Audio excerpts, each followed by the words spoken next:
परम आदरणीय हृदय सम्राट सद्गुरु श्री अभिलाष साहेब जी की मधुर वाणी और सरल भाषा में कबीर साहेब जी के ग्रंथ बीजक का साखी प्रकरण आपके समक्ष प्रस्तुत है, जिसका आप सभी संतजन, भक्तजन और जिज्ञासु जन श्रवण कर अपने जीवन में लाभ उठाएं और कबीर साहेब के विचारों का संपूर्ण विश्व में प्रचार प्रसार करने के लिए वीडियो को अधिक से अधिक लाइक, शेयर करें और अपने चैनल कर्तव्य से कल्याण तक को सब्सक्राइब करें। सम्माननीय संत समाज, प्रिय सज्जनों तथा देवियों, सद्गुरु कबीर के बीजक के साखी प्रकरण पर इस समय चर्चा चलती है। तो साहब ने कहा कि रंग से रंग उत्पन्न होता है और सब रंग जड़। जीव का क्या रंग है, इसका विवेक करो। रंग ही ते रंग उपजे, सब रंग देखा है एक, कौन रंग है जीव का, ताका करो विवेक। आगे साहब स्वयं उसका उत्तर देते हैं। जागृत रूपी जीव है, शब्द सुहागा सेत, कहें कबीर जल कुकुही, जर्द बुंद जल कुकुही, कहें कबीर कोई देख। जागृत रूपी जीव है, जीव जागृत रूपी है। जागृत नाम ज्ञान, जागृत नाम ज्ञान, रूपी नाम रूप वाला, रूप यानी रंग, ज्ञान रंग वाला जीव है। साहब स्वयं कहते हैं कि कौन रंग है जीव का, तो विवेक करो। तो कहते हैं भाई जीव ज्ञान रंग का है। तो ज्ञान कोई रंग थोड़ा होता है, ज्ञान कोई रंग नहीं। लेकिन उत्तर देना है, रंग अगर खोजना चाहते हो जीव का, आत्मा का, तो उसका ज्ञान रंग है। वो ज्ञान से ओतप्रोत है, ज्ञान का अखंड गोला। ये आत्मा ज्ञान स्वरूप, ज्ञान गुण इसमें है, गुण गुणी अभिन्न होते हैं, तो गुण स्वरूप ही होता है। ऐसा गुण नहीं है कि उससे अलग हो जाता है, दुनिया में ऐसे होता है। ऐसा गुण नहीं है कि उससे अलग हो जाता है, दुनिया में ऐसे गुण हो सकते हैं कि गुण से अलग हो जाए, लेकिन जो ज्ञान गुण आत्मा का है उससे अलग नहीं होता है। जीव या आत्मा ज्ञान स्वरूप है, इसलिए जागृत रूपी जीव है, जीव ज्ञान स्वरूप है। शब्द सुहागा सेत, लेकिन शब्दों को सुहागा पर के सेत हो गया। सेत नाम शीतल, ठंडा, जड़, बर्फ का गोला जम गया है। शब्दों का सुहागा, जैसे सोना सुहागा, सोने में सुहागा डाल करके लोग पिघला देते हैं, इसी प्रकार शब्दों का सुहागा पा करके जीव पिघल गया। पिघल जाने मतलब ये मत समझिए कि सोना जैसे पिघल के द्रव हो जाता, वैसे जीव तो अखंड है। नयनम छिदंत शस्त्राणि नयनम दहति पावका, भगवान कृष्ण ने जो कहा ये वचन, ये वास्तविक है। अब लोग कहते हैं कि क्या प्रमाण है? प्रमाण सबसे बड़ा यह है कि किसी भौतिक द्रव्य में चेतना नहीं है। मिट्टी, पानी, आग, हवा, कोई द्रव्य में चेतना नहीं है। Oxygen, hydrogen, nitrogen, phosphorus, radium, कोई भौतिक द्रव्य में चेतना नहीं है। चेतना एक गुण है, गुण द्रव्य में रहता है, गुण शून्य में नहीं तैरता है। गुण के लिए द्रव्य चाहिए, और किसी भौतिक द्रव्य में चेतना नहीं है, इसलिए चेतना रूपी गुण जिस द्रव्य का है उसी द्रव्य को लोग जीव, चेतन, आत्मा, रूह, सोल अनेक भाषा में कहते हैं। तो भौतिक पदार्थों में वैज्ञानिक जिसका मंथन करके देख लिए हैं, वो खुद कहते हैं कि उनमें चेतना नहीं। तो चेतना कहां से आ गई? जो वस्तु नहीं हो वो उपस्थित नहीं हो सकती है, और जो हो वो मिट नहीं सकती है। असत का भाव नहीं होता है और सत का भाव नहीं होता है। संसार में जो कुछ है ये सब कुछ बदलते हुए भी नित्य है, लेकिन आत्मा बदलता भी नहीं है, वो एक रस है। हमारे चारों तरफ परिवर्तन का एक भंवर है जो क्षण क्षण बदलता है, लेकिन मैं स्वयं नहीं बदलता हूं, जिसका प्रत्यक्ष प्रमाण है कि बचपन से आज तक मैं वही हूं, जानने वाला, लेकिन मेरे चारों तरफ का वातावरण बदलता रहा। माता पिता, भाई, संबंधी, मित्र गोष्ठी, अपना शरीर हर क्षण बदलता है, लेकिन जो जानीव दशा है, ज्ञान दशा है, अंदर में साक्षी दशा है मेरी, वो नहीं बदलती है।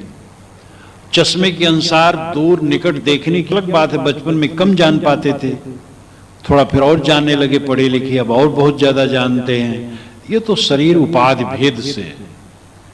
लेकिन जो जानीव मात्र दशा है, ज्ञान मात्र दशा है, वो निरंतर एक रस है। जैसे एक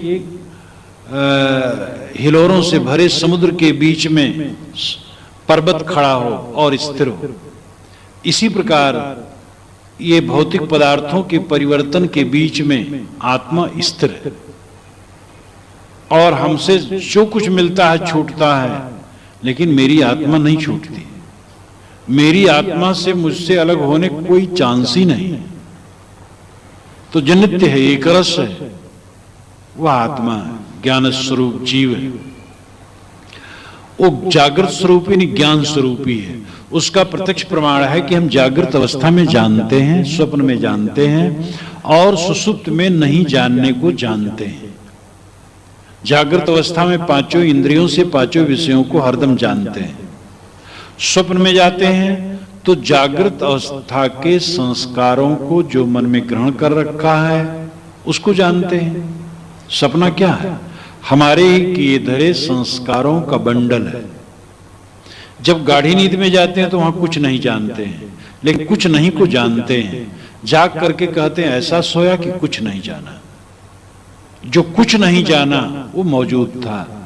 इसीलिए योग दर्शन में पतंजलि महाराज ने निद्रा को एक वृत्ति कहा है। निद्रा वृत्ति है। अन्य शास्त्रकारों ने वृत्ति नहीं कहा, सुषुप्ति अवस्था कही है। लेकिन योग दर्शन मनोविज्ञान पर है। समस्त शास्त्रों में योग दर्शन साधना पक्ष का है और मनोविज्ञान का है। और उन्होंने कहा, पतंजलि महाराज ने, कि निद्रा एक वृत्ति है। वृत्त से हम वस्तुओं को जानते हैं, तो निद्रा भी एक वृत्ति है। गाढ़ी नींद को जानते हैं, जाग करके कहते सुख से सोया। सुख से सोने की अनुभूति न होती तो कैसे कहता? तो गाढ़ी नींद में जो ज्ञाता है वो नींद का दृष्टा है, और इसीलिए कोई पुकारता है तो जग जाता। अगर वो सो गया होता तो कौन जगा पाता? जो तीनों अवस्थाओं में जागता रहता है, और इन तीनों अवस्थाओं से ऊपर एक अवस्था ज्ञान और समाधि की है, जो मांडूक्य उपनिषद में बहुत आकर्षक ढंग से कही गई है। समाधि अवस्था जिसको तुर्यगा भी कहा जाता है। नान्ता प्रज्ञम न बहिष्प्रज्ञम नोभयता प्रज्ञम न प्रज्ञान घनम न प्रज्ञम ना प्रज्ञम अव्यवहार मग्राह में लक्षण चिंतम उपदेश में एकात्म प्रत्ययसारम प्रपंचोपशमम शांतम शिवमद्वैतम चतुर्थम मन्यन्ते सात्मा सविज्ञेया। उस समय वो अंतर प्रज्ञ नहीं होता, बहिष्प्रज्ञ नहीं होता, उभयता प्रज्ञ नहीं होता, प्रज्ञ नहीं होता, अपज्ञ नहीं होता।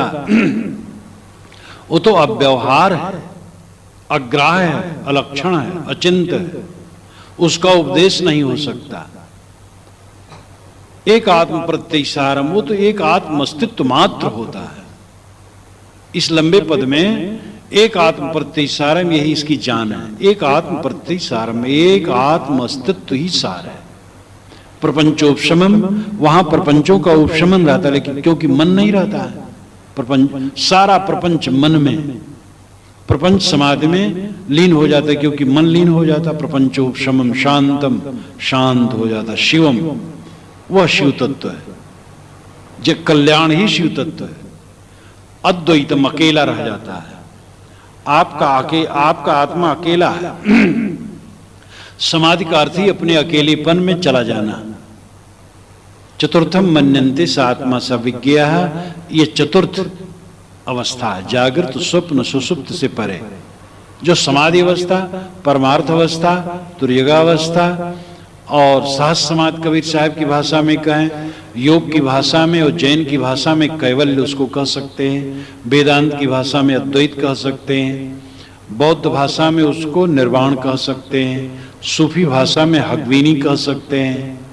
ये भाषा का अंतर है, तत्व का अंतर नहीं। तो तीनों अवस्थाओं में जो ज्ञाता है, ज्ञान स्वरूप है, वह आत्मा जागृत रूपी है, जागृत रूपी जीव है। लेकिन दुर्भाग्य, शब्द सुहागा सेत, शब्द का सुहागा पाकर के स्वर्णमय चैतन्य पिघल गया। पिघल जाने का मतलब है मन पिघल गया।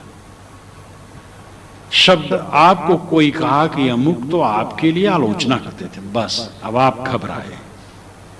करते थे वो कि नहीं करते थे, कोई कह दिया, अब आप घबरा गए, अब दिमाग खराब है। एक व्यक्ति ने कभी गाली दे दी, एक क्षण गाली दी, हवा में उड़ गई बात, 10 वर्ष के बाद भी याद रखते उसने हमें गाली दी थी। कितने कमजोर हैं। कहीं सम्मान मिला था, सम्मान आया और गया, लेकिन गुदगुदी लगी, वहां सम्मान मिला था।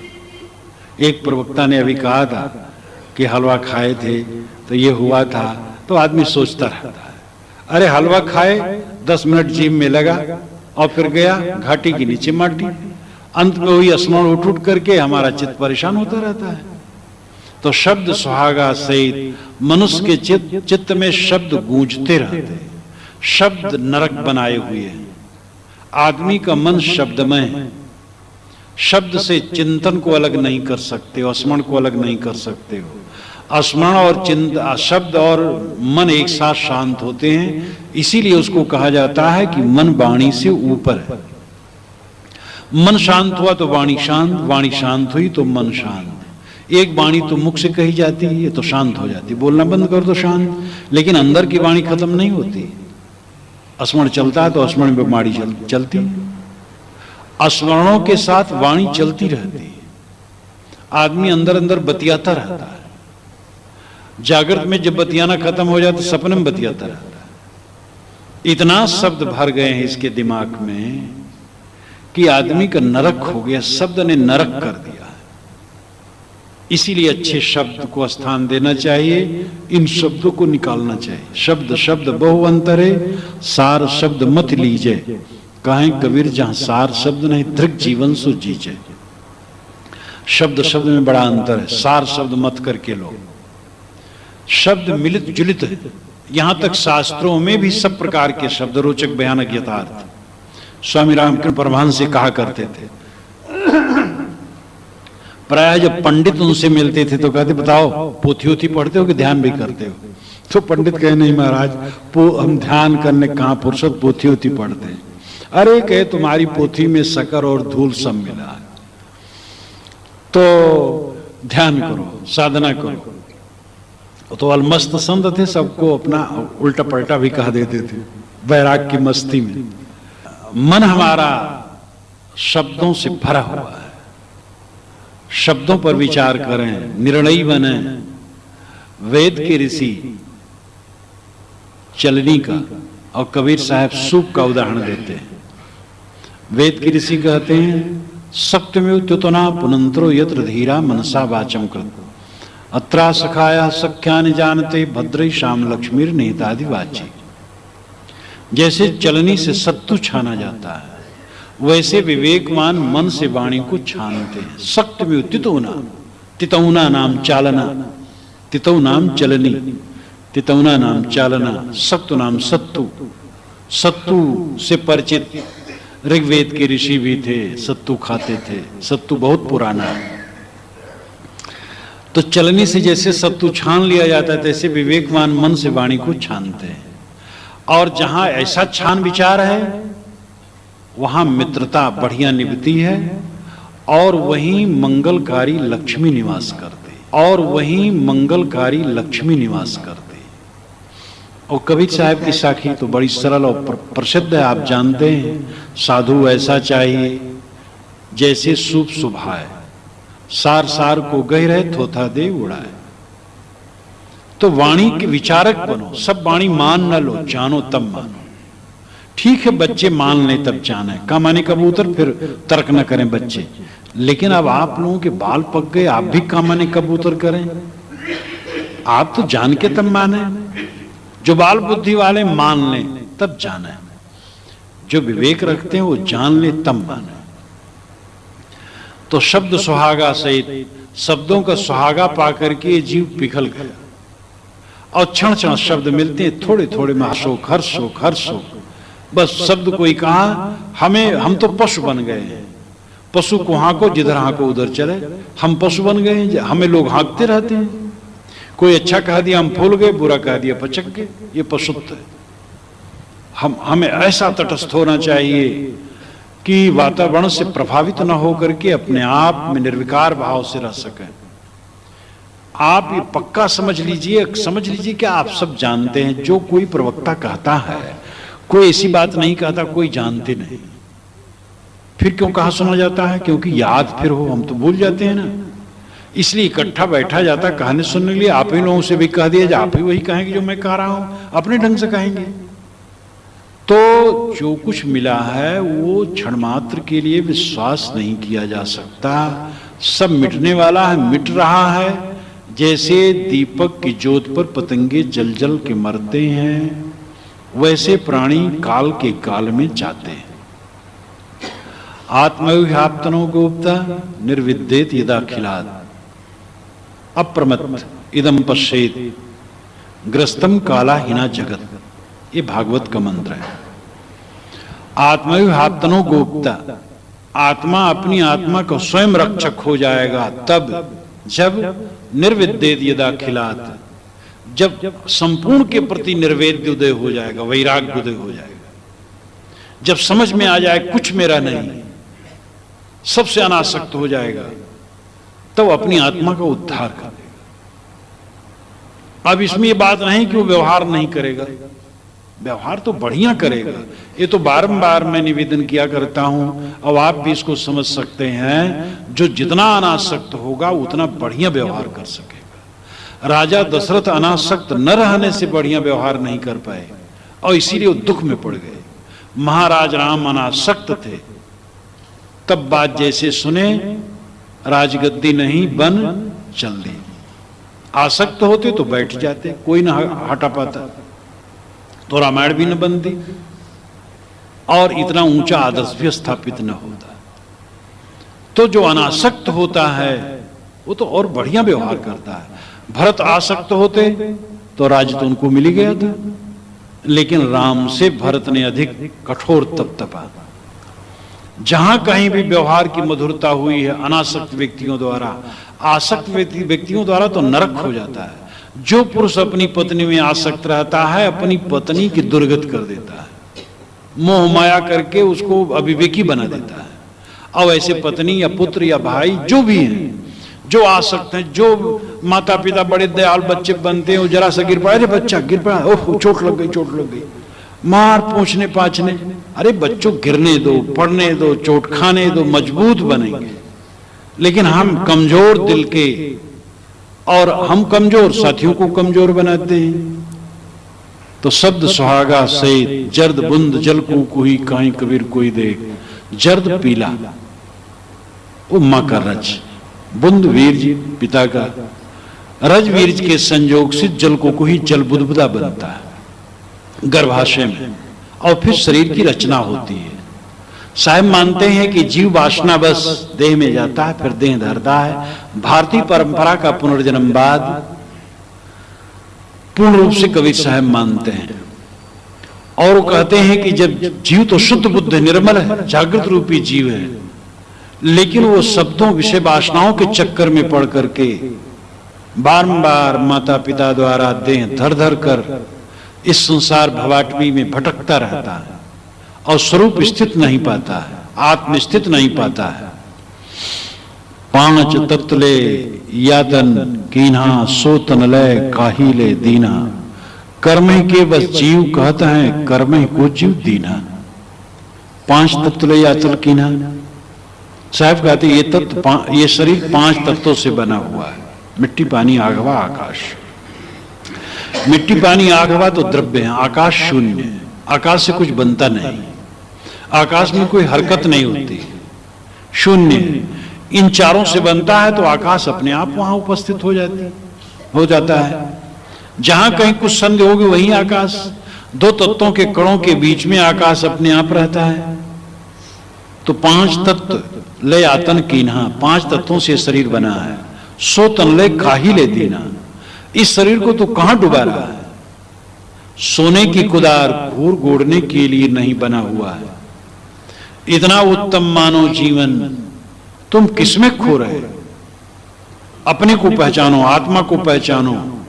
जो आत्मा को पहचाना, आत्मा को पाया, आत्मा में विश्राम पाया, उसी का जीवन सार्थक होता है। जीवन की सार्थकता है तृप्ति और निर्भयता। हमारा मन तृप्त हो और निर्भय हो। और दुनिया की चीजों में भटकने से कभी तृप्ति और निर्भयता नहीं मिलती। चाहे बड़े से बड़े ऐश्वर्य का नाम ले लो, अंत में वहां निराशा है। जहां तृप्ति मिलती, निर्भयता मिलती है, वो आत्म स्थिति में ही मिलती है। जहां पर भय नहीं, दुख नहीं, पीड़ा नहीं, सारे संतापों का अंत। उपनिषद के प्रवचन 10-12 रविवार को चलते रहे और आप देखते थे कि बारंबार ऋषि कैसे कहते हैं कि उस ब्राह्मी स्थिति को पाकर के ही आत्मा निर्भय होता है, जहां पर सारे भय समाप्त हो जाते हैं।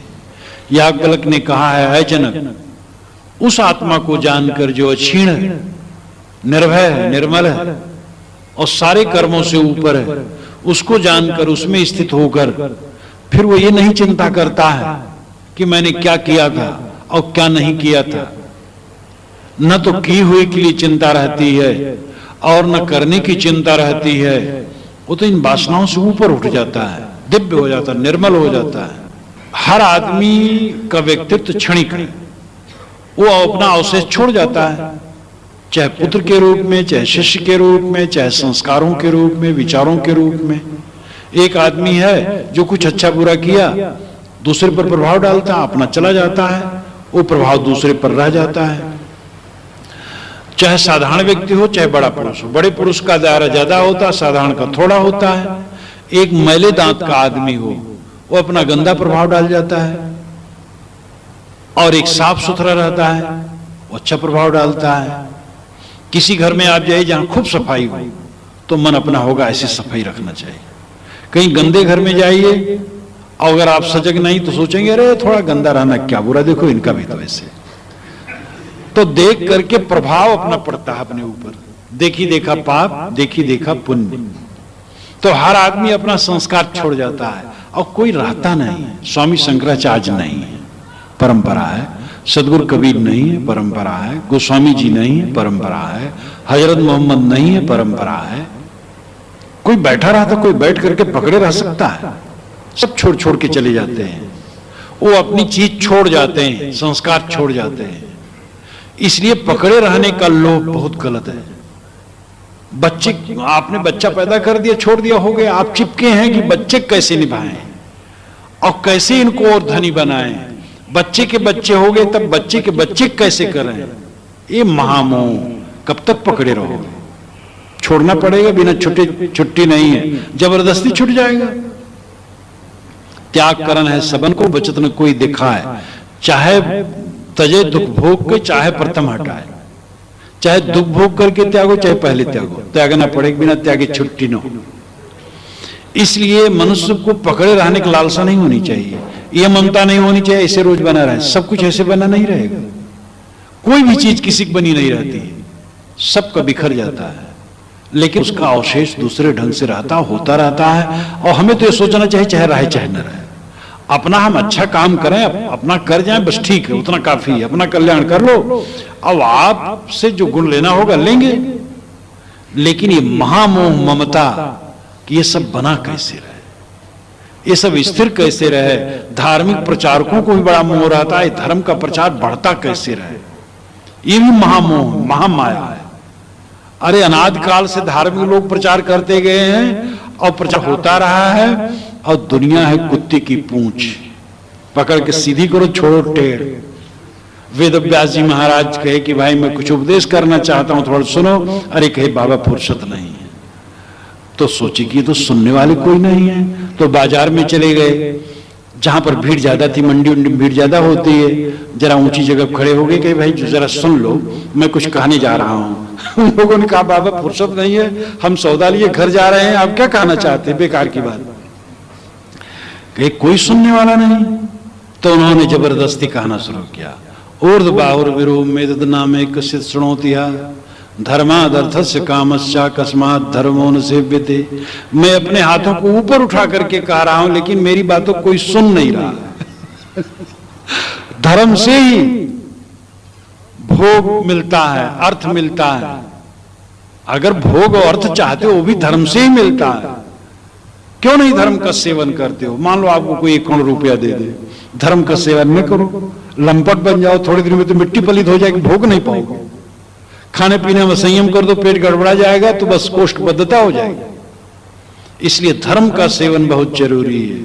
तब वेदव्यास जैसे मूर्धन्य पुरुष को लोग नहीं सुनना चाहे, उनको जबरदस्ती सुनाना पड़ा। हम लोग किस खेत की मूली हैं जो दुनिया भर को तार देने के झट में पड़े हुए हैं?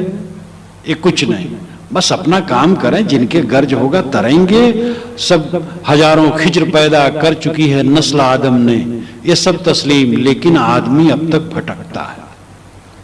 फिराक गोरखपुरी ने कहा है, हजारों उपदेष्टा आदम के नस्ल ने पैदा किया, मनुष्य की वंशावली ने हजारों उपदेष्टा पैदा किए, ये सब स्वीकार है, लेकिन आदमी आज तक भटक रहा है। आपका भटकना बंद होना आपके ज्ञान की चरितार्थता है। आप सबको भटकना बंद करा देंगे, ये कभी नहीं होगा। आप भटकना बंद हो जाए आपका, फिर आपके द्वारा और जितने लोग पाएंगे अच्छा है। तो इसलिए साहब कहते हैं कि ये तुम लोग काहिले दीना, किस में डाल रहा है? कर्म ही के बस जीव कहते हैं, कर्म ही को जीव दीना। पंडितों पर साहब व्यंग कर रहे हैं, कर्म ही के बस जीव का। सब पंडित लोग कहते हैं जीव कर्म के बस है। तो पंडित जी तुम फिर कर्म को उसको फंसाते हो। कर्म के बस जीव कहते हैं, कर्म को जीव दीना। निष्कर्मी की निंदा कीजिए, कर्म करे ताही चित जीत दीजिए। ये पंडितों पर व्यंग करते हुए साहब ने कहा विप्रमत इसी में कि कर्म करे ताही चित जीते और निष्कर्मी की निंदा कीजिए। निष्कर्मी की निंदा करते हैं पंडित लोग, कर्म करे वही चित देते हैं। कोई सन्यासी बन गया, अरे सन्यासी बन गया, पिंडोदक क्रिया लुप्त हो जाएगी तो स्वर्ग में पुरखे नहीं जाएंगे। तो पंडित लोग ये नहीं चाहते लोग सन्यासी हो जाएं, वो पिंडोदक क्रिया के लिए बैठे रहे घर में। तो इस पर भी ज्ञानियों ने काफी व्यंग किया। ज्ञानी कर्मी को, कर्मी ज्ञानी को सब व्यंग करते रहते हैं। कर्मियों ने तो भक्तों को कैसा व्यंग किया मैं तो सुनाता नहीं रहता हूं आपके सामने। ये कोई 2400-2500 वर्ष पुराना मंत्र है, धर्मशास्त्र में है। वेदैर विहीनास्य पठन्ति शास्त्रम, शास्त्रेण हीनास्य पुराण पाठा, पुराणहीना कृष्णो भवन्ति, भ्रष्टास्ततो भागवता भवन्ति। जो वेदों को नहीं पढ़ पाता वो शास्त्रों को पढ़ता है, जो शास्त्रों को नहीं पढ़ पाता वो पुराणों को पढ़ता है, जो पुराण भी नहीं पढ़ पाता है वो खेती करता है, और जो सब प्रकार से भ्रष्ट हो जाता है भगवान का भगत हो जाता है। भ्रष्टास्ततो भागवता भवन्ति। कर्म कांडी जो पंडित लोग थे वो सोचे भगवान का भगत, वैष्णव भक्ति जब चली, कोई ईसा के 300-400 वर्ष पूर्व ही नारायणी भक्ति चल पड़ी थी, और उसको मैंने बीजक में संदर्भ के अनुसार लिखा है। और पहले कृष्ण भक्ति चली है, तो राम भक्ति तो अभी 1000 वर्ष से चली है, और कृष्ण भक्ति करीब करीब 2500 वर्षों से है। तो वो जब भक्ति चली तो अब उसमें कर्म कांड ठंडा होने लगा, भगवान की भक्ति करो सब कल्याण। तो पंडितों ने सोचे तो हमारा व्यापार बंद कर रहे हैं। अरे भाई कोई पूजा नहीं कराएगा, पाठ नहीं कराएगा, कर्मकांड नहीं कराएगा तो हमारी आमदनी के रास्ते रोक रहे हैं। तब पंडितों ने कहा भ्रष्टास्ततो भागवता भवन्ति, ये तो सब भ्रष्ट होते तो भगवान की भगवत। काशी में एक पंडित रहे तो हमसे खूब मजाक करें वैष्णव का, कहे महाराज अयोध्या के महात्मा लोग तो सरजू मैया में स्नान करते हैं, मतलब सरजू भी कहना नहीं जानते। ये साधु लोग क्या हैं, पढ़े लिखे तो होते नहीं, पंडित पढ़ा लिखा होता है। तो पंडित को अपनी विद्या का गर्व और साधु को अपने त्याग का गर्व, और दोनों गर्व ठीक नहीं। तो साहब कहते कर्म ही के बस जीव कहते हैं, कर्म ही को जीव दीना। सब पंडित कहते हैं कि जीव कर्म के बस है, और फिर पंडित लोग कर्म में उसको दोहराते हैं, कर्म करे ताही चित दीजिए। तो भाई कर्म ठीक है, कर्म पंडित दोहराते बुरा नहीं करते हैं, कर्म की जरूरत है, लेकिन अंततः कर्म से ऊपर ज्ञान की तरफ बढ़ना होगा। कर्म भक्ति ज्ञान, इसमें लड़ाई खूब हुई। ज्ञानियों ने कर्मियों की निंदा की, कर्मियों ने ज्ञानियों की, भक्तों ने इन दोनों की, इन दोनों ने भक्तों की। ये सांप्रदायिकता है, तीनों की जरूरत है। एक रोटी पकाना है तो कर्म चाहिए, लकड़ी, कंडा, हर चीज इकट्ठा करो, आटा और करछुल, चिमटा, सब कुछ, तवा, तो एक कर्म करना पड़ेगा। और ज्ञान चाहिए रोटी पकाने का, तब पकेगी बढ़िया, नहीं पकेगी नहीं। और भक्ति भी चाहिए, प्रेम से रोटी पकाओ ठीक, नहीं तो खराब हो जाएगी। जिस दिन आपकी घरवाली नाखुश हो जाती, बढ़िया भोजन नहीं बनाएगी, जल जाएगा, कुछ हो जाएगा। तो एक रोटी पकाने में ज्ञान, कर्म और भक्ति तीनों की जरूरत है। फिर मोक्ष के लिए, कल्याण के लिए, आत्म अनुभूत के लिए तीनों की आवश्यकता, इसमें क्या संदेह है। तो इसलिए कर्म ही केवल जीव कहते हैं, कर्म ही को जीव दीना। इसमें साहब इतने कहते हैं कि कर्म ठीक है, लेकिन कर्म से ऊपर भी ज्ञान भक्ति की तरफ बढ़ना चाहिए। 5 तत्व के भीतर एक गुप्त वस्तु स्थान, बिरला मरम कोई पाई है गुरु के शब्द प्रमाण। परमात्मा कहां रहता है? उपनिषद में ये बारंबार प्रश्न है। उपनिषद तो गुरु शिष्य का संवाद है। श्वेतकेत और उद्दालक जैसे महान ऋषि प्रवाहण जयबल के पास जाते हैं, जो पांचाल नरेश थे लेकिन ज्ञानी थे। और याज्ञवल्क्य के पास जनक आते हैं, और सत्यकाम जाबाल गौतम के पास जाते हैं। ऐसे हर जिज्ञास की किसी गुरु के पास जाता, बिना गुरु कल्याण नहीं होता है। उपनिषद गुरु और शिष्य का संवाद है। तो ब्रह्म, आत्मा और पुरुष, ये 3 शब्द उपनिषदों में है। ब्रह्म, पुरुष, आत्मा। वो ब्रह्म, वो पुरुष, वो आत्मा कहां है? तो ऋषि कहते हैं अंतः शरीरे, शरीर के अंदर में है। हृदय कहते हैं, बारंबार हृदय कहते हैं। छांदोग्य उपनिषद में तो आखिर में बिल्कुल कहा गया हृदय में वो दहर, जो छोटा सा, थोड़ा छोटा सा अंश, छोटी सी जगह है हृदय में, वहीं रहता है। अगर कोई कहे अरे वो छोटी जगह में जो रहता है उसका क्या मूल्य है, तो उसको कह दे अयनाड़ी, अरे उसमें जो रहता वही तेजवान है, वही ज्ञान विज्ञान का निदान है। पहली बार जब मैं उसको पढ़ा था, मेरे मन में इतना भाव जगा और रोम रोम में फड़क गए कि ऋषियों ने कितना सोचा है। तो इस शरीर के अंदर में जो कूड़ा कचरा का शरीर है, इसमें एक ही है। कबीर साहब ने कहा है कि ये घट अंदर हीरा मोती, या हिम परखन हारा, अवधु अधा धुंध अधियारा। उपनिषद का तो सारा रस साहब की वाणियों में एकदम भरा हुआ है। अवधु अधा धुंध अधियारा, अंधाधुंध अधियारा, इसलिए लोग हाथ पसारे नहीं सूझ पा रहे हैं, और है अंदर है। यही घट अंदर हीरा मोती, या हिम परखन हारा, और या हिम उठत फुहारा। वो तो जो गाने लोगो तो फुहारा अपने आप मन में आने। ऋषि कहते अंतः शरीरे ज्योतिर्मयो शुभ्रो यम पश्यन्ति यतः क्षीण दोषा। इस शरीर के अंदर में वो तत्व है। साहब कहते 5 तत्व के भीतर एक गुप्त वस्तु स्थान। ये 5 तत्व से विनिर्मित शरीर के अंदर में एक गुप्त वस्तु है। वो गुप्त वस्तु क्या है? वो आपका आत्मा है। वही गुप्त वस्तु है जो सबसे गुप्त है और सबसे प्रकट है। वही न रहे, अनाड़ी आदमी भी जान जाता है जीव निकल गया, इतना प्रकट है। लेकिन गुप्त इतना है कि जीवन भर हम साथ हैं और समझ नहीं पाते।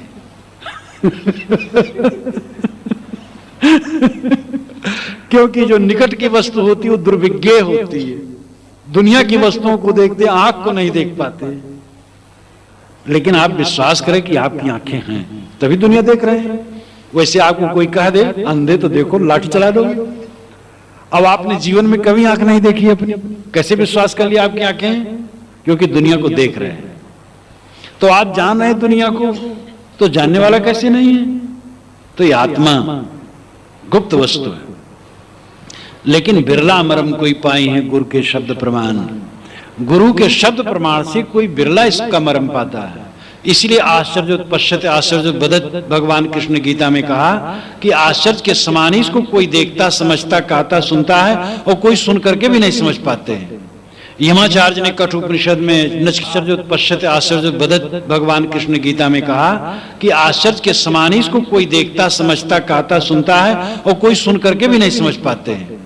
यमाचार्य ने कठोपनिषद में नचिकेता को समझाते हुए कहा कि सामान्य गुरु से आत्मा का बोध नहीं होता है। कोई विशेष गुरु हो जो ज्ञानी भी हो और आचरण निष्ठ भी हो, समाधि में साक्षात्कार भी किया हो, उस गुरु द्वारा सत्य का बोध होता है, उसके उपदेश से तुम्हें ज्ञान मिलेगा। तो बिरला मरम कोई पाई है गुरु के शब्द प्रमाण, गुरु के शब्द प्रमाण से कोई बिरला आत्म तत्व का बोध पाता है। और जीवन की सार्थकता आत्मबोध में है और आत्मस्थित में ही है। जो मिला है छुटेगा, छुट रहा है, रात दिन छुटता है। भारतीय परंपरा में तो इसका जिस ग्रंथ में देखो, पुराने दूसरे ग्रंथों में भी है, बाइबल में भी है, कुरान में भी है, जिंदावेस्ता में भी है, अध्यात्म के जितने ग्रंथ है सब में है। यहां तक लैला मजनू की किताब में भी आप देखेंगे तो आप विवेक करके देखिए तो उसमें भी वैराग की चीज है। जहां कहीं आशिक लोग तड़फते हैं तो तड़फने में क्या आपको मिलता है? अगर समझ पाए तो वैराग ही तो है। तेरे बिना मेरा दिल तड़फ रहा है, चैन नहीं आ रही है, नींद नहीं आ रही है, तो इसका मतलब वैराग करना चाहिए। और जिसमें नींद न आवे, तड़फे, तो क्या क्या उसमें लाभ है? लेकिन लोग नहीं समझ पाते हैं और परेशान होते रहते हैं। तो हर ग्रंथ में सार तत्व है, लेकिन धार्मिक ग्रंथों में तो क्या पूछना। और उसमें भारतीय परंपरा के शास्त्र तो बदनाम भी है। विदेश वाले बदनाम करते हैं कि भारतीय धर्म शास्त्रों में तो बस वैराग बताया जाता है, दुनिया से उदास रहो, ज्ञान विज्ञान की जरूरत नहीं। लेकिन ये उनका कहना गलत है। यूरोप अमेरिका जब बिल्कुल जंगली था, तब हमारे पंडितों ने शोध के बता दिया था कि चंद्र सूर्य ग्रहण इस टाइम में लगता है, और 100 वर्ष पहले वो गणित करके तभी बता देते थे। उस समय इंग्लैंड अमेरिका एकदम पश, कुछ भी नहीं जानता था, केवल पेट भरना जानता था। और कितनी बड़ी बात है, आर्यभट्ट इत्यादि विद्वानों ने कितना बढ़िया बताया है, इतने स्वतंत्र चेता पुरुष थे। तो यहां पर ज्ञान विज्ञान के लिए उदासीनता रही, ऐसी बात नहीं है। लेकिन विद्या वह है जो मोक्ष दे, ये यहां का महावाक्य है और ये वास्तविक है। सब उन्नत किए मोक्ष न हो तो क्या फायदा? आप कहेंगे मरने के बाद मोक्ष, क्या विश्वास किया जाए? मरने के बाद वाला मोक्ष नहीं, जीवत मोक्ष। संतो जीवत ही करो आशा, वह मोक्ष है कृतार्थता, मन की गांठों का कट जाना, मन में द्वेष, ईर्षा, क्रोध, काम, मद मत्सर का न रहना, इंद्रियों का संयम, मन की शांत, बुद्धि की स्थिरता, ये मोक्ष। यदा पंचावतिष्ठन्ते ज्ञानानि मनसा सा बुद्धिश्चाना विचेष्टत तामाव परमाम गतिम, ये श्रुत वचन है। यदा पंचावतिष्ठन्ते, 5 ज्ञान इंद्रियां, यदा पंचावतिष्ठन्ते ज्ञानानि मनसा सा, और मन भी 5 ज्ञान इंद्रियों के साथ मन स्थिर हो, और बुद्धिश्चाना विचेष्टत, और बुद्धि भी चंचल न हो, ताम आव परमाम गतिम, इसको परम गति कहते हैं। वर्तमान में वासना की निवृत्ति ही मोक्ष है, चित्त की हलचल समाप्त हो जाना मोक्ष है, उद्वेग का अंत मोक्ष है।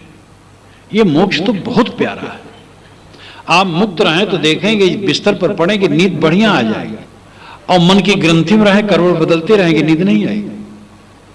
और वासनाओं से मुक्त रहे, चिंतन से मुक्त रहे, पढ़ते सो जाएंगे। ये तो मन ठीक नहीं, इसलिए कब्जियत का रोग, चिंता, फिक्र, एक एक स्मरण का प्रभाव हमारे शरीर पर पड़ता है, समझ लीजिए। छोटे बड़े जितने स्मरण होते हैं, सबका प्रभाव मन और तन पर पड़ता है। इसलिए मन स्वस्थ हो, फिर क्या पूछना है। पेट और मन को ठीक रखें, कम खाएं गम खाएं, ये महासूत्र है।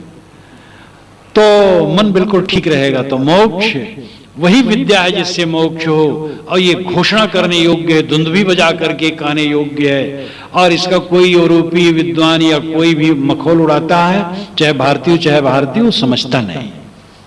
समझ जाएगा तो मखौल नहीं उड़ाएगा। ज्ञान विज्ञान की जरूरत है, भौतिक वस्तुओं की भी जरूरत है, धन दौलत की भी जरूरत है, लेकिन सबसे बड़ी जरूरत है मुक्ति की। धन हो मुक्ति न हो तो क्या फायदा? धन हो और आनंद से मन न हो तो क्या फायदा? तो बिरला मरम कोई पाई है गुरु के शब्द प्रमाण, गुरु के शब्द प्रमाण से कोई बिरला इस तत्व को समझता है। असुन तखत अड़ियासना पिंड झरोखे नूर, जाके दिल में हों बसा सैना लिए हुजूर। असुन तखत अड़ियासन, असुन कहते जो सुन न हो पदार्थ, तखत का मतलब तख्त, गद्दी, अड़ी नाम अडिग। हर अंदर में दिल है। हर मनुष्य के अंदर में एक ऐसा सिंहासन है जिस पर एक अडिग बादशाह बैठा हुआ है। वह उतर जाता है तो फिर नहीं बैठता है। गाड़ी में ड्राइवर बैठता फिर उतर जाता, फिर बैठता फिर उतर जाता है, लेकिन इसका ड्राइवर एक बार उतरा फिर नहीं बैठता उतरा और गाड़ी खराब। तो इस शरीर के अंदर में एक बादशाह बैठा हुआ, सैनालिए हुजूर। साहब बड़े तामझाम से कह रहे हैं, सैनालिए हुजूर। वो सरकार सम्राट अपनी फौज पकड़ के साथ बैठा है, ज्ञान विज्ञान के साथ बैठा है। उपनिषद में चर्चा बृहदारण्यक उपनिषद में आई है और इधर उपनिषद में भी आई है कि जो हृष्ट-पुष्ट नौजवान और सारे ऐश्वर्य, विश्व के सारे ऐश्वर्यों का भोगता हो, उसका एक मानुष आनंद है। और ऐसा 100 मानुष आनंद एक पितर आनंद है, और ऐसा 100 पितर आनंद एक देव आनंद है। ऐसे खूब लंबा किया है। तो अंत में इंद्र और प्रजापति इत्यादि का ब्रह्मा का कहा है। लेकिन ये सब आनंद तुच्छ है। जिसने आत्मा को जान लिया और सारी कामनाओं से मुक्त हो गया, सब आनंद उसके सामने फीके। क्योंकि निष्काम हो जाने के समान कोई सुख दुनिया में है ही नहीं। इसलिए आत्मा हुजूर है, सम्राट है, और अपनी सेना लेकर के इस शरीर रूपी किला में अडिग रूप से बैठा है। कि दिल में हो बसा सेना लिए हुजूर, हो ना मैं तत्व, सबके अंदर में मैं तत्व है। गीता में जैसे कहा गया है, क्षेत्रज्ञम चाप माम विद्य सर्व क्षेत्रेषु भारत। अय भारत, सभी क्षेत्रज्ञों में क्षेत्रज्ञ माम विद्य, मेरे को जान। तो इसका मतलब नहीं कि कृष्ण महाराज सब शरीर के जीव हैं। अगर सब शरीर के जीव हैं तो जितना जो शरीर करे उसका फल भी भोगे। वहां पर लाक्षणिक करता है, माम विद्य, मेरे को जान। भगवान कृष्ण कहते हैं जो मैं कहने वाला है उसको समझ। सबके अंदर में जो मैं तत्व है वही परमात्मा तत्व है। तो मैं तो सबके अंदर में है। मैं खाता हूं, मैं आता हूं, मैं ये करूंगा, मैं ये नहीं करूंगा। जो मैं है, एक अरबी के विद्वान ने कहा, उसका भाव यही उनके कहने का कि मैं के भंवर में हम रात दिन घूमते हैं, लेकिन उस मैं को नहीं समझ पाते हैं। जो कोई मैं को समझ गया वो विश्राम पा गया। सूफी संतों का मत हमारे उपनिषद और निर्गुण धारा के विचारों से एकदम मिलता जुलता है। इस्लाम ने यहां आकर के सूफी मत जो पैदा किया और उसमें यहां के उपनिषद चिंतन और संत चिंतन को लिया, ये बड़ा अद्भुत है। उनके यहां तो सिवाय प्रार्थना के और कुछ नहीं।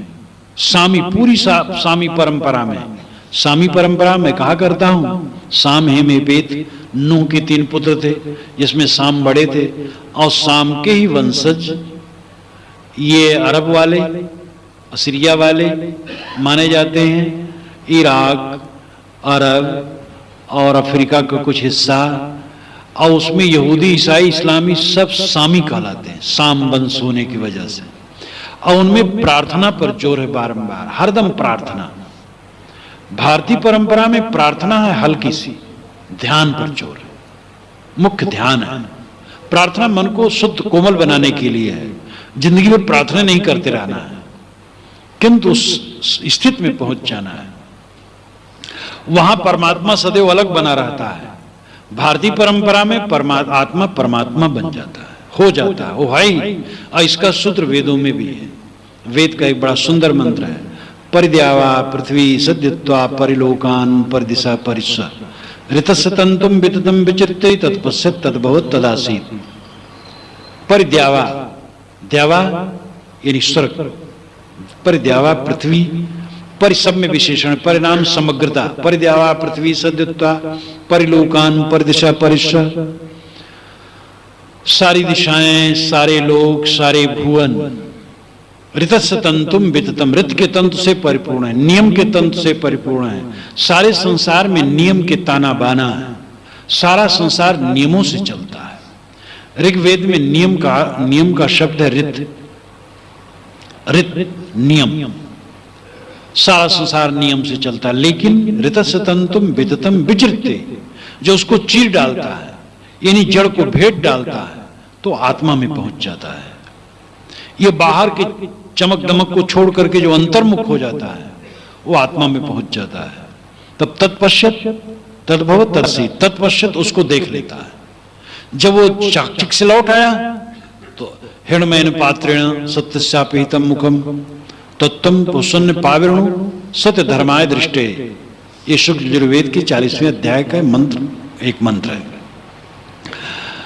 हिरणमयन पात्रेण सत्यस्यापिहितम मुखम, सत्य का मुख सोने के चमकते हुए पात्र के समान पात्र से ढका है। मतलब है कि दुनिया की चमक दमक से सत्य ढका हुआ है। हिरणमयन पात्रेण सत्यस्यापिहितम मुखम तत्तम पूषण पाविरणु, इसलिए अपोषण चाहने वाले साधक तत्तम, उसको तू अपाविरणु हटा दे। किस लिए? सत्य धर्माय दृष्टे, सत्य धर्म के दर्शन के लिए उस चमक दमक को हटा दे। जहां तेरा मन लोभता है उससे मन हटा, अंतर्मुख हो तो तत्पश्यत, उसको देख लेगा। जहां दुनिया की चाकचिक से लौटा, मुंह से लौटा, अंतर्मुख हुआ तो तत्पश्यत, उसको देखना। तत् अन्य पुरुष है तो कोई अलग परमात्मा होगा, उसको देख लेता होगा।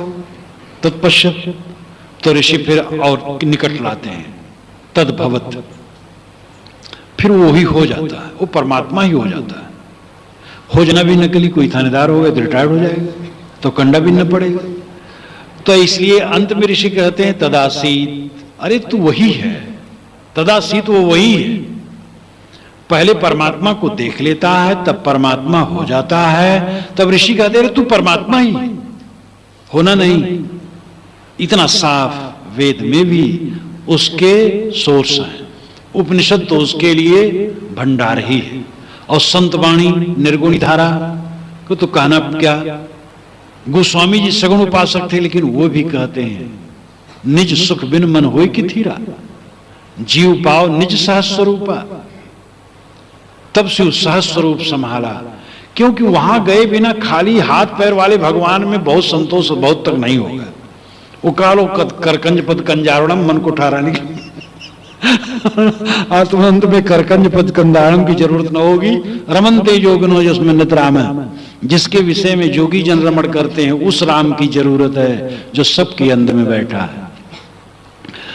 तो जाके दिल में हो बसा सैनाल ये हुजूर, ये हुजूर, ये सम्राट, ये आत्मा सम्राट सबके हृदय में बैठा है। उस अपने आत्म सम्राट को समझो। इच्छा वासना जितना जीतो सम्राट हो जाओ, जितना मन को जीतो सम्राट हो जाओ। सबको जीतना चाहिए, जितना अंश में जीतो। बीड़ी सिगरेट गांजा भांग शराब कबाब छोड़ दे, उतने के लिए सम्राट हो गया, निश्चिंत हो गया। जितनी जितनी गंदी आदतें छोड़ते जाओ सम्राट होते जाओ। चाह नहीं जे पास में होए कौन अकाज, चाहना छोड़ दो बदधनी, चाहना न छोड़ो गरीब। हृदय भीतर आरसी मुख देखा नहीं चाहे, मुख तो तभी देखियो देखी दुविधा चाहे। हृदय भीतर आरसी, साहब कहते हृदय के भीतर में सबके दर्पण है लेकिन मुख देखा नहीं जाए, मुख नहीं देखा जा रहा है। मुख तो तभी देखियो जब दिल की दुविधा जाए, जब दुविधा जाए तब देखोगे। अस्ति उपलब्ध तत्व भावेन चोभयो। यमाचार्य ने नचिकेता को कठोपनिषद में कहा है कि अस्ति इति, इस प्रकार समझो कि वह है, मैं हूं। ये होना, आपका होना, बुद्ध द्वारा इसको समझो। फिर तत्व भावेन चोभयो, फिर तत्व भाव में जाओ। आत्मा, मैं आत्मा हूं, ये बुद्ध से समझो। फिर तत्व भाव में जाओ। तत्व भाव मतलब है सारे विचारों को छोड़ करके देखो अपने आप को। जब समाधि में साधक जाता तब तत्व भाव उदय होता है। तदा दृष्टु स्वरूपे अवस्थानम योग दर्शन में कहा गया। जब चित्त की वृत्तियों का दृष्टा हो गया तब दृश्य शांत हो गया और आत्मा अपने स्वरूप में स्थित हो गया। जब आत्म साक्षात्कार होता है तब उसको तत्व भाव कहते हैं। बुद्धि द्वारा आत्मा को जानना, अस्ति इति, यह है, ऐसा जानना बुद्धि द्वारा होता है। लेकिन जब वासनाओं को छोड़ करके शेष रह गया तब अनुभव होता है। तब लगता हाँ ये आत्मा है। हम तो वासनाओं हरदम पड़े रहते हैं, तो स्वाद गंध स्पर्श रस राग द्वेष हर्ष शोक हानि लाभ यही हमारा बना रहता है संसार। आत्मा तो भूला रहता है। जब विषय छटें, संस्कार छटें और समाधि में पहुंच करके शुभाशुभ सारी वृत्तियां लीन हो जाएं, तब सारा गर्दा गुब्बार जब शांत हो गया, तब तत्व भाव होता है। तत्व भावेन चोभयो, तब ये उभय दोनों हो गया। बुद्धि द्वारा आत्मा का ज्ञान हो गया और समाधि द्वारा साक्षात्कार हो गया। तो साहब कहते हैं कि हृदय भीतर आरसी मुख देखा नहीं जाए। आपके हृदय में दर्पण है, विवेक का दर्पण है, लेकिन मुख नहीं देख रहे हैं, अपने स्वरूप को नहीं पहचान रहे हैं। क्यों? बाहर खोज रहे हैं। मुख तो तभी देखियो जब दिल की दुविधा जाए। जब दिल की दुविधा जाए तब बाहर जो खोज रहे हो तो खोजते रहो, खोज लो अच्छी तरह से, तब लौटोगे। सुख खोज लो, धन में खोज लो, पद में खोज लो, प्रतिष्ठा में खोज लो, देश विदेश के भ्रमण में खोज लो, मान बड़ाई में खोज लो, काम भोग में खोज लो, आकाश पाताल में खोज लो, चंद्रलोक में खो जाओ। जब सब तरफ से थक जाओगे तब पता लगेगा कि कहीं है नहीं। लेकिन तब तक काम समाप्त हो जाएगा, इंद्रियां सब कमजोर हो जाएगी, मन कमजोर हो जाएगा, वही अध्यात्म जम जाएंगे और आगे कुछ करने लायक नहीं रहोगे। तब बस चूक जाओगे। समय करने का टाइम है, उसमें खोज रहे हो बाहर, इसमें बाहर मत खोजो, अंदर में लौटो। दुविधा मिटाओ। मान बाहर नहीं मिलता है, परमात्मा बाहर नहीं मिलता है, ब्रह्म बाहर नहीं मिलता है, मोक्ष बाहर नहीं मिलता है। वो तो आपका स्वरूप है, आपके अंतरतर है। बृहदारण्यकोपनिषद में कहा गया वो अंतरतर है। अंतरतर कहा, अंतरतम कह देना चाहिए। लाक्षणिक अर्थ में अंतरतम ही समझिए, क्योंकि आत्मा के समान निकट कुछ नहीं। हमारे निकट आत्मा ही है, और निकट कहना भी एक तरीका है। तो मेरा स्वरूप ही है। आत्मा ही में विशेषण है। जीवात्मा, प्रेतात्मा, दुष्ट आत्मा, शुद्ध आत्मा, महात्मा, परमात्मा। तो जीव और दुष्ट और प्रेत और शुद्ध और परम, ये सब विशेषण है। मूल में आत्मा ही है। ये आत्मा ही साधारण है तो जीवात्मा। जब शरीर छोड़ करके गमन करता है तब प्रेतात्मा, प्रेत का मतलब गया हुआ। और जब दुष्टता का संस्कार है तो दुष्ट आत्मा, और महान आचरण हो गया तो महात्मा, और एकदम परम हो गया तो परमात्मा। तो आत्मा ही में सारे विशेषण लगते हैं। आपका परमात्मा जो तिलमाही तेल है, जो चकमक में आग, तेरा साईं तुझ में जाग सके तो जाग। इस साहिब की वाणी, साहिब वाणी तो अर्थ करने की जरूरत नहीं, तो हिंदी है, आपकी भाषा है। ऋषि लोग जब कहे तो हिंदी थी नहीं, इसलिए वो अपनी भाषा में कहे। तो जैसे तिल में तेल है, चकमक में आग है, तेरा साईं तुझ में है। और सारे उदाहरण फीके, क्योंकि उदाहरण सही नहीं हो पाते हैं। उदाहरण अगर सही हो जाए तो उदाहरण क्या कहा जाए, तो वही हो जाए। तो उदाहरण में समर्थ नहीं, इसीलिए उसको कहा गया अव्यवहार में ग्राह में लक्षण में चिंतमप्युपदेश कहा गया। उपदेश नहीं उसका हो सकता है, सारा उपदेश लड़खड़ा जाता है। कहीं कबीर गूंगे की शक्कर क्यों कर करे बखाना। साहब कहते गूंगा शक्कर खाए तो कैसे बतावे कि कैसे लगता है, वो बताया नहीं जा सकता है, केवल संकेत है। तो हृदय भीतर आरसी मुख देखा नहीं जाए। मुख तो तभी देखियो जब दिल की दुविधा जाए। दुविधा छोड़ दो बाहर खोजने का, आपके अंदर में वो दिव्य तत्व बैठा है। और उसके लिए रोज ध्यान में लगो, अपने ढंग से करो ध्यान जैसे आप समझते हो। जिस महापुरुष में, जिस देवी देवता में, जिस भगवान में आपको निष्ठा हो, उसी का ध्यान करो।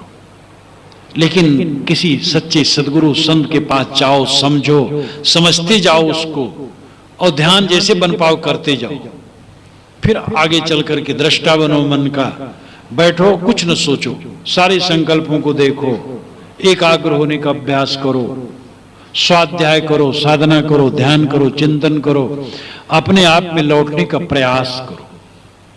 जब ऐसा काम होगा तो दिल का दर्पण साफ होगा और अपना चेहरा दिखाई देगा, यानी आत्म अनुभूति होगी इस प्रकार कबीर साहब की 6 साखियों पर आज मैंने चर्चा की कि रंग से रंग उत्पन्न होते हैं, लेकिन सभी रंग जड़ हैं। जीव का क्या रंग है? तो साहब कहते विवेक करो, वो आंख की चीज नहीं है। तो खुद बताते हो जागृत रूपी है, लेकिन दुनिया के शब्द स्पर्श में फटक करके भटक गया है। और 5 तत्व के भीतर में ये रहने वाला आत्म तत्व वही परमात्मा तत्व है। जैसे उपनिषदों में बारंबार कहा गया, शास्त्रों में बार कहा गया, अस्पृह हृदय अचत विकारी, वो स्वामी जी ने भी कहा। और साहब ने कहा कि हृदय बसे ते राम न जाना। तो इस आत्म तत्व को समझो जो तुम्हारे हृदय में बसता है, जो निरंतर बैठा हुआ है, और उसी में लौटने का प्रयास साधना है। साधना का मतलब यह है बहिर्मुखता से अंतर्मुख होना, और अंतर्मुख होने का मतलब है आत्मा को पा जाना, आत्मा में स्थित हो जाना। ये जीवन का परम लक्ष्य है। इस तरफ हमें चलना चाहिए। जितना हम चलेंगे उतना हमारे जीवन में संतोष, शांति, आनंद की बारिश होगी, और व्यवहार भी हमारा सुखमय होगा। जो जितना सच्चे दिल से भजनानंदी होता है उतना व्यवहार उसका कोमल होता है, वो प्रेमी होता है, करुणाशील होता है। मत कुछ हो, विचार कुछ हो, संस्कार कुछ हो, लेकिन सच्चा भी रही। कबीर साहब ने कहा नहीं है, सभी साधकों की वंदना की है। संतो मते मात जनरंगी, पियत पियाला प्रेम सुधारस मत वाले सत्संगी। अर्धे उर्धे भाठी रूपिन लेत कसार सगारी, मुदे मदन काट कर्म कसमल संतत ज्योत अगारी। गोरख दत्त वशिष्ठ व्यासकप नारद सुकमुन जोरी, बैठे सभा शंभु सनकादिकता फिरे अधर कटोरी। अम्बरीश हो जाग जनक जड़ से सहस मुख फाना, कहलो गनो अनंत कोटलो अमहल महल दीवाना। ध्रुव प्रहलाद विभीषण माते माती सिवरी नारी, निर्गुण ब्रह्म माते वृंदावन आजहूं लाख कुमारी। सुर नर मुन यत पीर औलिया जिन पिया तिन जाना, कहें कबीर गूंगे की शक्कर क्यों कर करें बखाना। इसमें दुनिया के तमाम महापुरुषों को साहब ने पिरो दिया। ये सब मस्त हैं अपने अपने मार्ग में। इसलिए सच्चे दिल से कोई लगे, जैसा भी वो समझता हो, सच्चे दिल से समर्पित होकर साधना में लगे, तो संसार की खिचखिच उसकी बंद होगी, मन का विकार शांत होगा, और वो चित्त शुद्ध होगा, तो आत्मज्ञान भी फिर हो जाएगा। बस इन्हीं वचनों के साथ मैं विराम लेता हूं।